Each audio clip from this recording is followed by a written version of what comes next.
The team stares at a group of mummies before them, and Crawley asks Mr. Knight what he sees. Mark sees them too. Gina doesn't have a clue what they're talking about. She just sees a bunch of nasty orderlies who have come to drag them back to the hospital. But she isn't going back. She picks up a nearby pole and slams it against one of the mummies' faces. Mr. Knight slams two of the mummies' heads together and tells them not to worry. He will be the one who leads them through the dark. That is when Dr. Emmett appears, in the form of the vessel of Ammut, followed by Billy and Bobby. She thought that she burnt that old outfit of Mark's after his last escape attempt. It doesn't matter. If Mark leaves with her now, she will forget this whole incident. Mark's friends are quickly being outnumbered in their now one-sided fight against the mummies. Mark must protect his friends. Khonshu shows Mark the way, and Mark instructs Crawley and the rest of them to use the southbound exit. While they run, he fights. Mark sends a lunging strike at Dr. Emmett, causing her to fall back for a short time. Then he starts to attack the two orderlies. It is not long before Billy gets the opportunity to inject Mark with a sedative. No, Mark pleads, and reality sets back in. Dr. Emmett asks Mark once again to go with him. There is no limit to the possibilities that they can achieve together. But Mark will not submit. He punches Billy in the gut and takes the syringe and stabs Dr. Emmett in the neck. With one left, he kicks Bobby in the balls before he runs into the darkness to find his friends. He is surrounded by darkness. He is alone. All Mark can hear are the echoes of his own screams calling out for his friends.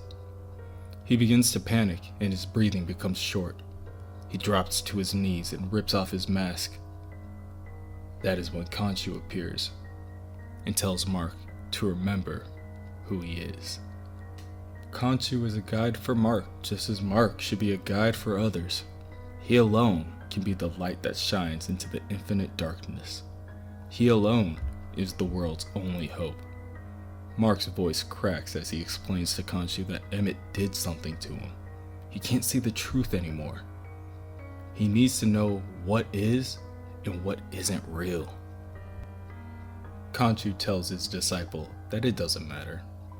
It does not matter if Mark is mad. His madness is his gift. Madness will keep Mark alive. He needs to stop fighting and just give in to it. He needs to let his sanity guide him and show him the way.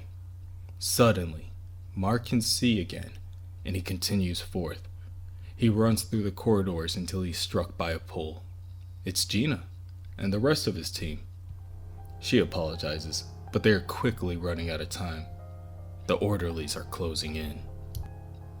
The team runs until they reach an edge, and they realize that they've been in the other void this entire time. With no other way to go, they're about to lose hope. That is when Anubis arrives. He recognizes Khonshu's ward, and he will gladly guide Mr. Knight and his friends across the other void. But there will be a cost.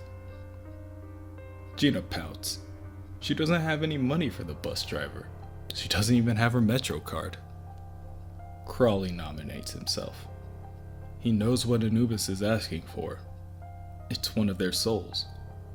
He tells Anubis that if he needs one, he can have his. He has lived long enough. He's tired, and maybe a rest is exactly what he needs. Plus, Mark has work to do. They travel across the other void and arrive at a temple. Gina is once again confused. She thought the other void was the name of a club on 53rd Street. Mark rejoins the rest of his team, and Gina tells him that she can smell the sweet New York air. They really made it. New York is just on the other side of the sewer grate. As Mark removes the grate, sand spills from above him, almost blinding them all.